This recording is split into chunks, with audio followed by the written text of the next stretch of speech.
राज्यभरात परतीच्या मुसळधार पावसामुळे शेतातील पिकांचं मोठ्या प्रमाणावर नुकसान होत आहे। गेल्या काही दिवसांपासून पंढरपूर मंगळवेढा तालुक्यातील गावांमध्ये सततच्या होत असलेल्या अतिवृष्टीमुळे शेती पिकांचे व फळबागांचे मोठ्या प्रमाणावर नुकसान होत आहे। पंढरपूर तालुक्यातील बोहाळी उंबरगाव परिसराला रविवारी रात्री पावसाने झोडपून काढलं।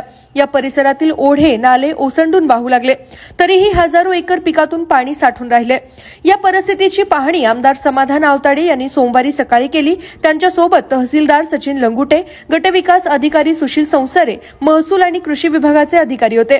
पंढरपूर तालुक्यातील उंबरगाव बोहाळी येथे भेट देऊन अतिवृष्टीमुळे नुकसान झालेल्या ऊस, डाळिंब, बोर, मका यासह इतर शेती पिकांची पाहणी करण्यात आली। या प्रसंगी आमदार समाधान आवताडे यांनी नुकसानग्रस्त शेतकऱ्यांशी संवाद साधून परिस्थिती जाणून घेतली। आमदार समाधान आवताडे यांनी अतिवृष्टीमुळे नुकसान झालेल्या सर्व शेती पिके व फळबागांचे पंचनामे करून शासनाकडे अहवाल पाठवण्याच्या सूचना सोबत असलेल्या तहसीलदारांना केल्या।